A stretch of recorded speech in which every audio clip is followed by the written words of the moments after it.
Hi guys, it's Tuesday the 15th of August. I'm on the plot again. Just called in, sorry about the wind if that's causing a problem, but I can't do anything about that. Just called in on my way home from the doctor's. Do a little bit of weeding and keep on top of things basically. It's not good news at the doctor's. Got there, my blood pressure was high, my heart rate was a little bit high. So she wants to see me again on Thursday. Hopefully, I'll be back at work on Friday if she doesn't sign me off again. But you know, I'm going to bow to her professional medical opinion because obviously that's what she's there for. And whilst I do love the guys that I'm working with and I actually love my job, I'm not going to bloody kill myself for them. I tell you, I kill myself for my family, my daughters, my wife, my grandkids, but not for my job. It's not worth it. So if she says I have to stay off, I'll stay off. That'll actually kill me because I'm dying of boredom now. Bugger all to do. At first it wasn't too bad. You've got all these jobs to do at home and you think, oh, I've got time now, I'll do the jobs at home. But all the jobs at home that I needed to do I've done now, so I've nothing to do. So it's basically just a matter of sitting there watching crap on TV. And then coming down here and doing a little bit of weeding. So there we go. Right, what I'm going to do today, this bottom bed, which had the peas in, I've got bags of compost there. I'm going to put that on top. But before I do that, I've got in this bag here some paper shreddings, all my bills and everything, and we've had a big sort out. We usually only keep things about 12 months, so everything that was over 12 months old, or more or less everything, that's only half of it, has been shredded and I've brought them down. I'm going to put some paper shreddings on top of this bed, work them in with the fork, and then put the compost on top of those, and then cover it with weed suppressant membrane, as is, like that one. And hopefully over the winter, over these, pardon me, just burped, I didn't mean to do that, over the next few months, the worms will come up, chew their little backsides off on it and take it down into the soil and enrich it for next season. But we'll see. Like I said before, I'm heading towards the no dig revolution, like Charles Dowding. It does make sense. If you dig, you bring weed seeds up, and inevitably you have a lot more weed than you need, really. You know, so the less you can disturb the soil and let the worms and the bacteria do the job for you, the better the soil, or the better the condition of the soil will be. So we'll see. That's it. Beans are still doing well. In fact, they're doing awfully well now. I've got a really big glut of them, and I don't know what the heck I'm going to do with them. It always happens every season. We start off really slow, and we can eat them, and we can pick them, and we've got just enough, and then all of a sudden, wham bam, thanks ma'am, and you've got like 14 tons of beans, and nothing to do with them. Carrots are doing well. We had some of them last night. Leeks, I may take one of those home as a baby leek tonight because we're going to have some pasta and I may put it in the pasta. Okay guys, don't know what happened there. All of a sudden the camera went and clicked off.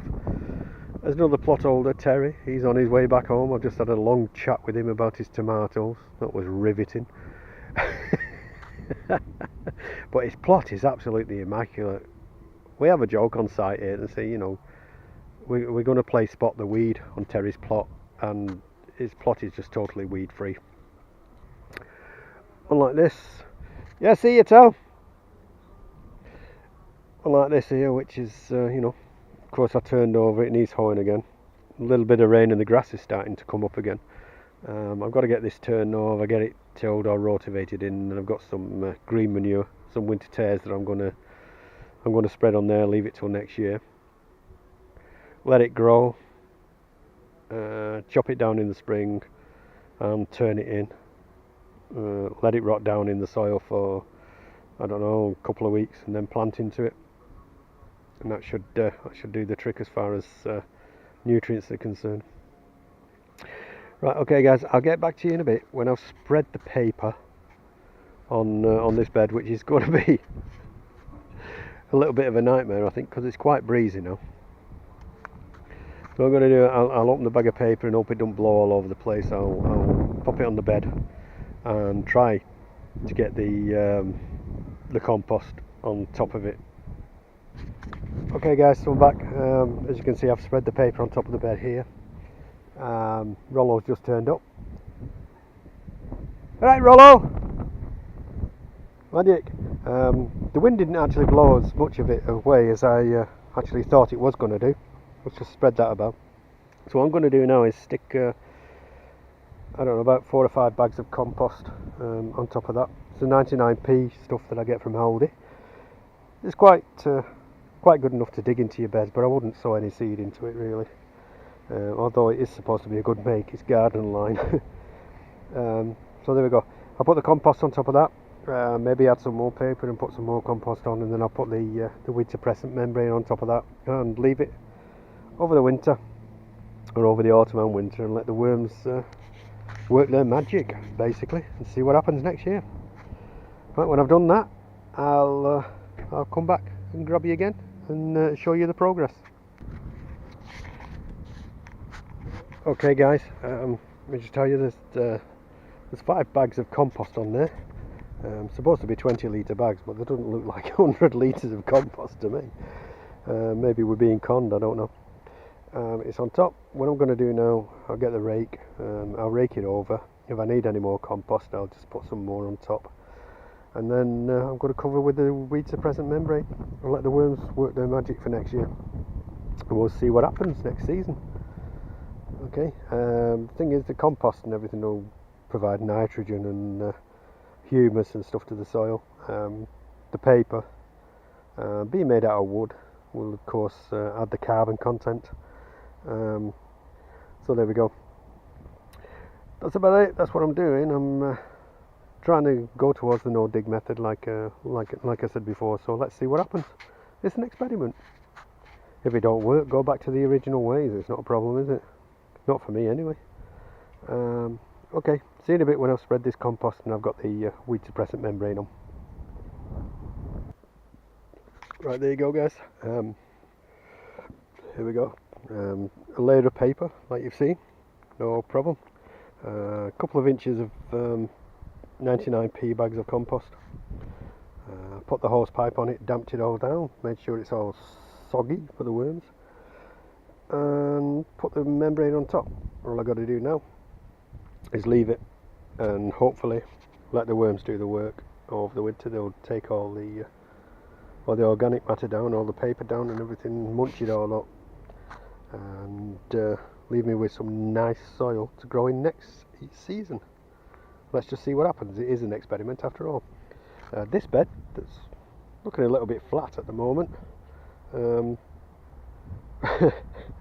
it was like this bed, a bit of a hump. So I'm assuming, because it's gone flat, the worms have already started digging around and munching in that one. Don't worry about those. Those are the ground clips from the net that was supporting the peas. My next job now is this bed here.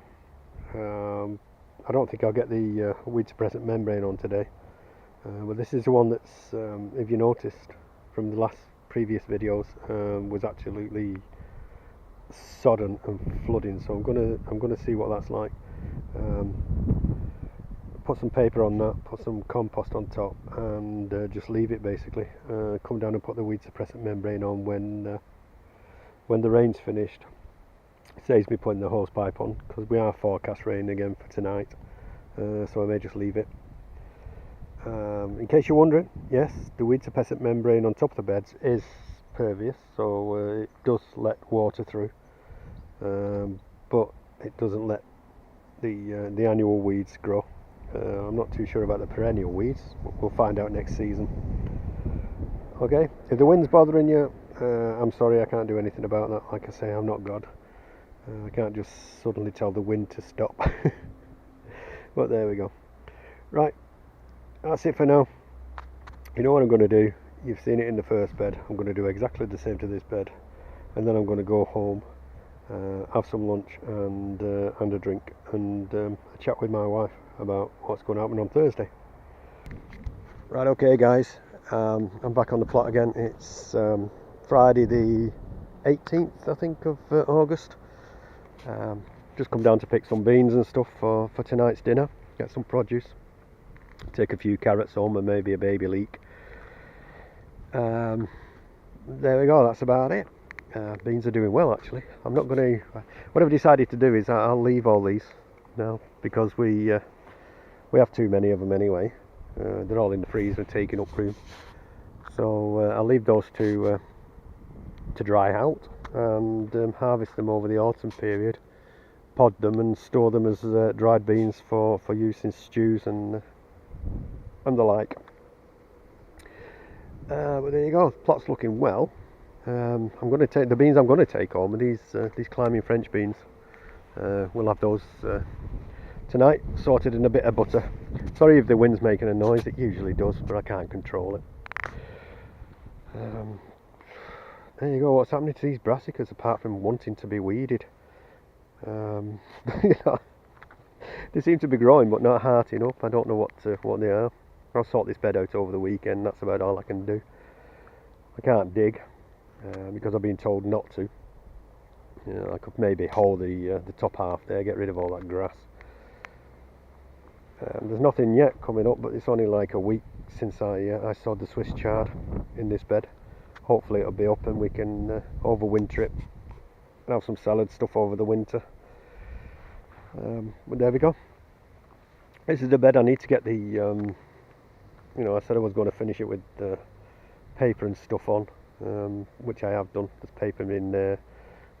Compost is on the top. I just need to get the weed suppressant membrane on the top to exclude the light, because worms don't like light. They'll be underneath munching away probably if it's not too wet, but they don't like light, you know, so it's better off just to exclude it and let them get on with it, leave them alone for next season. Okay, carrots, I'm going to take some of those home today, take a baby leek, take some French beans, and we can have them with a nice bit of chicken tonight. Let's see what's happening in the greenhouse, because my tomatoes don't seem to be ripening. So let's go in the greenhouse. Sorry about the wind if it's affecting the audio. Here we go. What's happening here? Oh boy, they're growing away like mad, but they're not ripening, and I don't know why. It's not that they're being underwatered. Let's just tap that truss. And you know what I'm doing now? I'm pollinating here now.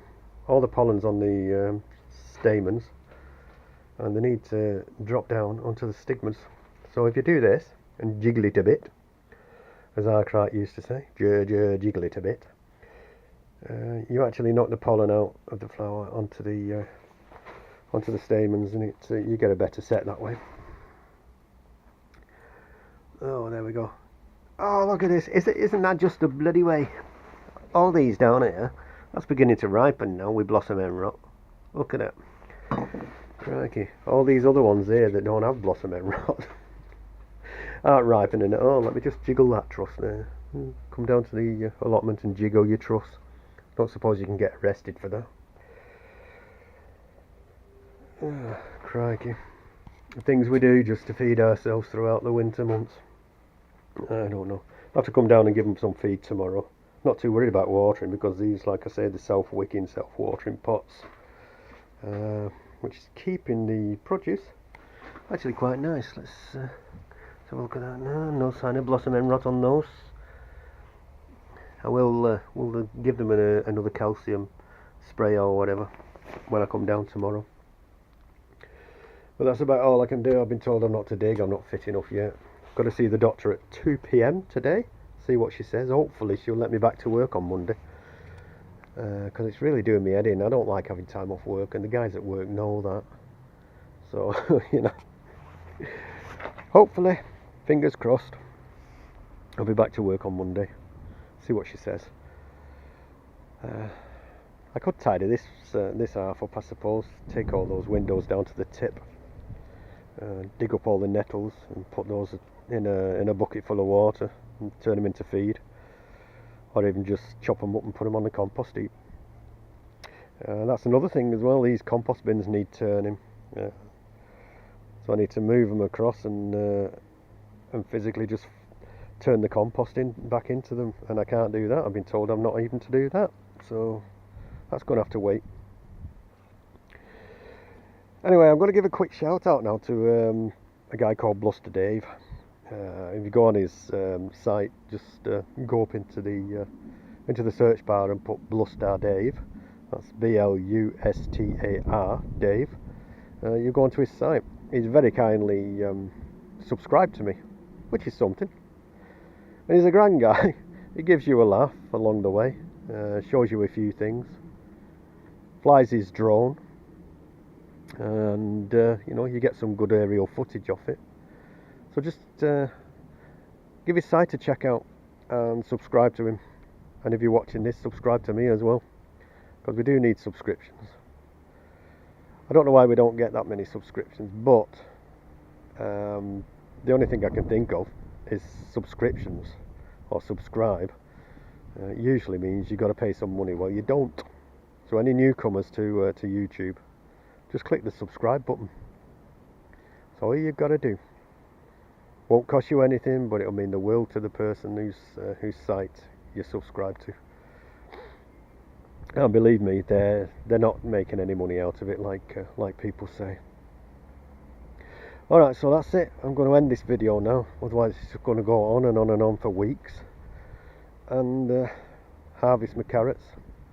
I'll come back and show you the harvest that I've got before I go home, and then we can finish the video.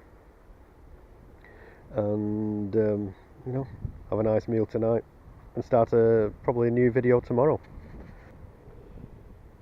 Right guys, here we go. There's a couple of carrots there, one baby leek, and enough green beans for us to have tonight.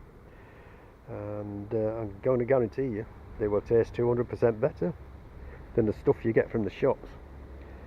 The rest of the leeks I'll probably leave in, let them overwinter, unless the wife wants another one. But there you go, look at the size of them carrots.